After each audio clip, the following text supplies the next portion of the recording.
Hey guys, SoundKiller here, and today I'm here with some news about Massive X.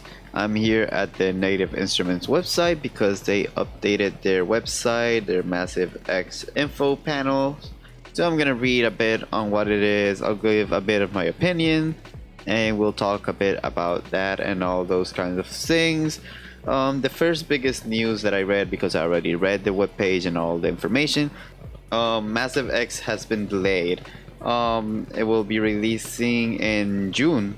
Hopefully, it's not sure 100%. They have to delay it because, well, they haven't finished with the development of the synth, which is okay because I rather have a delayed, cool, awesome finished product than a released beta product. So I don't mind, honestly. So this is the panel. This is what Massive X will look like. We have here, I believe it is for oscillators. We have two wavetable oscillators and two analog oscillators that we can see here. We have these two here, which are the wavetables, and it says it right here, dual wavetables. And we have here like some analog wavetables as well. And we also have two noise oscillators, so this is really interesting. You can make some really nice atmospheres with this, with dual oscillators. The design, we already had like a sneak peek. We already sort of saw how it would look, so the design looks really well. The good news, what I've read and sort of like guessed, is that this isn't a reactor synth. This is a full standalone. I'm pretty sure this is just a standalone plugins, so that's really nice. You won't depend on reactors, so that's cool, that's great. And we have here like some really interesting things. Again, we have our bend modes and different kinds of things. Hopefully we have better filters. So that's what really thing I'm like really hyped about, is like some amazing unique filters. So right here we can't say much on what filters we have, because we only have here in display a low pass 4, which has some FMing, so I'm guessing that you can frequency modulate the low pass. There's I don't know yet, I haven't tried it out. There's no information yet on how it works. We have here the cutoff, resolution, and very weird things. On the top we can see there's 16 macros, so that's really awesome for like creativity and stuff like that. You can route, if you have a MIDI keyboard, stuff like that, you can route these different macros and just do some really unique analog style sounds, so I'm really hyped about that. We have 3 performance sections here, which if you own Massive, the original Massive, I'm gonna open up real quick.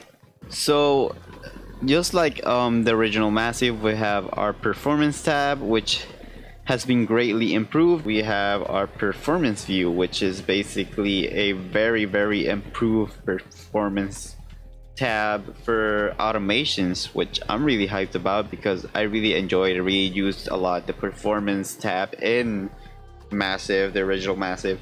So it's a nice refreshment.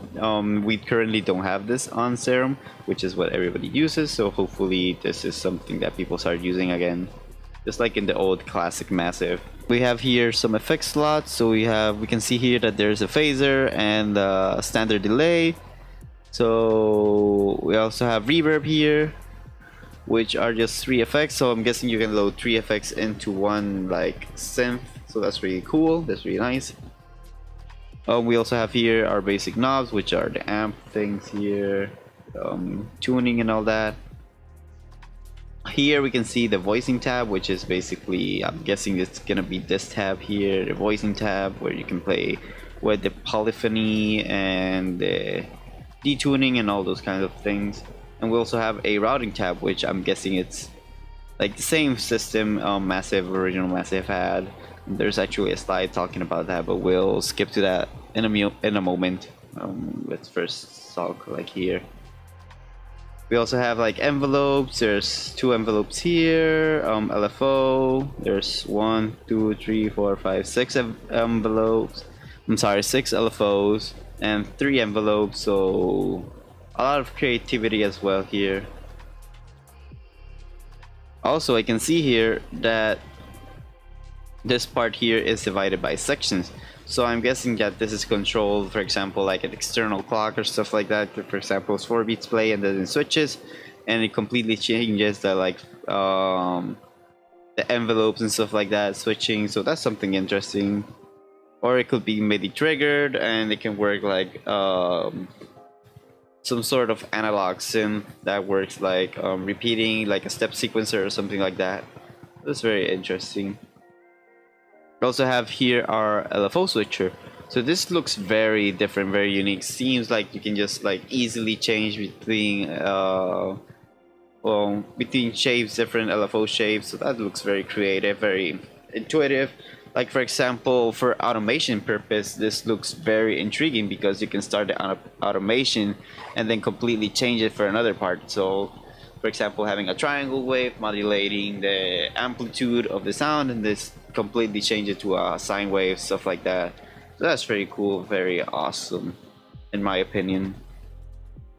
Moving on here, we already talked about this. This is the wavetable here. 2 wavetable oscillators, which I just talked, with 2-phase modulators. So honestly, I don't know what that is. I have to read a manual, read a bit about that, so if I want to talk. And it says here there's 3 additional syncable oscillators, which I'm guessing that works like, for example, FMing and stuff like that. So I'm guessing that these other 3 oscillators are just for like FM and stuff like that, FM sync and those kinds of things. So that's really awesome. I can't seem to find or see where the 3rd oscillator is, because I can only see 2 oscillators here extra, like 2 wavetables and 2 oscillators. So I can't really see the 3rd oscillator, so I don't know how would that work. But yeah, let's continue with the slides. We have here what I was mentioning, the routing system, which is basically the same as the original Massive.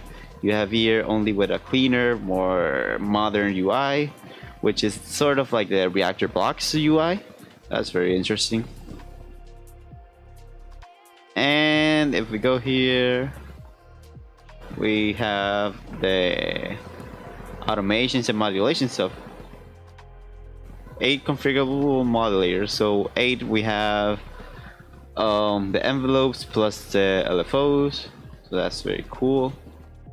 I'm guessing that there's like 3 LFOs here, because it's counting like these as LFOs. I'm not sure. It might be the performance tabs could work as LFOs. Who knows? It's very interesting to see. Again, performance, already talked about this, which is basically the same as the original Massive one. And we already talked about this, which are the 16 macros.